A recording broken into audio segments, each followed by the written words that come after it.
Hi everybody, Geraldine Rose here with 2 cards done with ink blending. One is a clean and simple, easy type that anybody can do, and the other is my typical, oh, let's make it hard.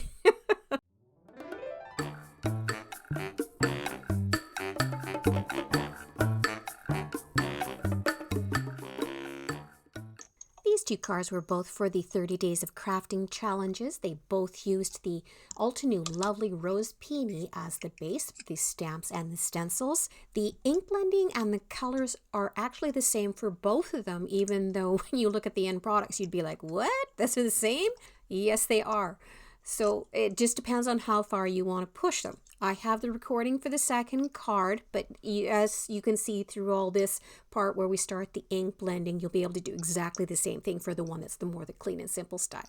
I started out by cutting out a mask. I was trying to duplicate the effect of one of the big mega stamps, like the billowing peonies that takes up an entire big stamp wheel, the Stamp Wheel 2.0, which I don't have. So I compensated by putting these blossoms down in the forefront, and you can see I'm masking them off, and I'm going to now stamp the background flowers. So that's going to give me a cascade of peonies through both of these cards. I'm using brown ink, so that's a little bit softer than using one of the really harsh black lined ones. Because I'm also stamping over top of the mask as well, that's where I'm having to push a little bit harder around the edges of the mask. Now I cut my mask right on the line, but still, just that part where they connect, you're going to have a little gap there if you don't have them really tight to each other. Brought out the first stencil layer. I'm starting out with my bigger blending brushes, and I am putting down a light layer of gray across everything. And then around the edges, I'm bringing in a yellow, and then I'm bringing in a purple. And the very last part I'm going to do on every single layer of these stencils is bringing in the redwood, which is like a reddish tone, and that's going to warm it up a little bit, but that's only from the bottom. Now I repeat that for every single stencil and every single petal. So it's not that I'm doing one color on each petal, I'm doing 4 colors on each petal. It ends up phenomenal though. Like, it's blended so softly and it appears to glow on both cards. So I was happy that, yes, I spent the time. And you get into your zen, tune out the world, pretend you're the Karate Kid and Mr. Miyagi has told you to wax on, wax off. Remember the circular motions that he had to do? That's how you're going to ink blend these guys. I used sticky notes when I thought I was a little too close to one of the other stenciled openings. I wasn't going to take a chance, considering all the work that I'd put in to both of them, that I was going to wreck either of them. For the leaves, sort of the same thing. I'm going in with a really light base layer, then I'm coming in with a medium green on one side of the leaves. I'm doing a little highlight spot with one of the darker greens, just in one random spot on each of the leaves. Next stage for both cards is setting a glow for the background. The first card, it was cut out, so all I had to do was ink blend some yellow in the background. This one I had to mask off the blooms again in order to not get that yellow on top of them. I'm carrying through the themes of ink blending on the inside of the card too. I've put down some peach pink on the blossom that's going to go in the right hand corner, and then I am tapping on some purple and kind of a wisteria color in different spots so that it will actually create a semi-ombre effect on the peony. With this stamp, this is the first time I've used it, so I had to use an eraser to prime it first, wiped it off. Starting out with my first tones of purples and then lightening the shades through. You can see I'm using the brush to cause like a speckledy ombre, and at the end I'll bring in 2 layers of the peach again, and what that'll do, it'll drive those darker colors to the outside and it'll have the peach on the inside. So it's a speckledy ombre haloed kind of sentiment sayings that you've got on the inside when you look at the card closely. I like doing that.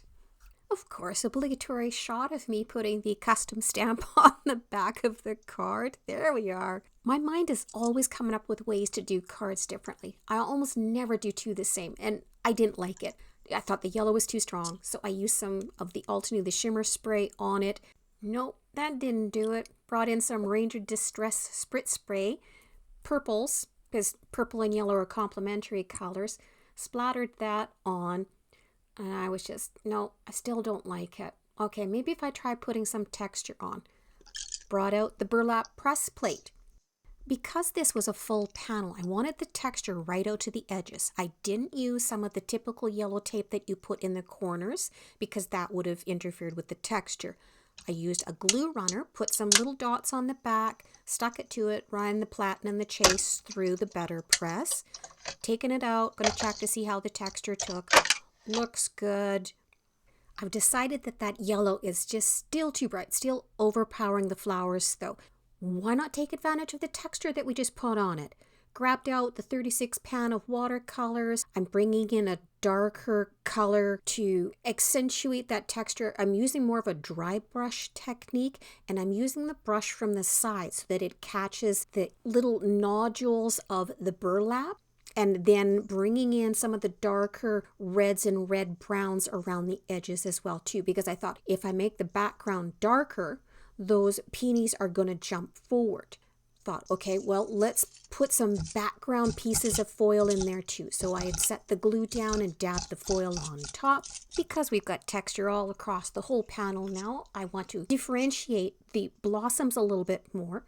Brought out the All in Create Lots of Dots stencil along with some Ranger translucent paste. Put that on just on the blossoms so that they would stand out. On the pistils and the stamens, use some Nouveau Jewel drops to bring those up even more and have that little texture for it. Once that is dry, I'm going to work on the background again because I want to still darken it up. So I brought out the fine liners. I also had a couple of other metallic pens that I used as undertones to bring the purples more forward. This card's bouquet of peonies is an even number. It's 4. It's not 3 or 5 like your eye likes to see. I heat embossed a 5th peony with gold embossing powder, 2 different colors, to try it out behind the scripty sentiments where I am going to put this die down. And it was like a matte gold with a little bit of texture across the top. I thought, okay, that's sort of doing okay. So got out the Kuretake, the gold mica ink. I put splatters in a diagonal to tie everything together now. As well, I am putting on some assorted half pearls in those purple and gold tones to again bring everything together. And that is the finished card. All right, so you can do it easy. You can do it like the first card where you basically stop once you got the stenciling done, or you can just keep driving it like I do because I love experimenting. Try some stuff in your craft room, have some fun, be that change you want to see in the world. And thanks so much for watching. We'll catch you next time. Bye-bye.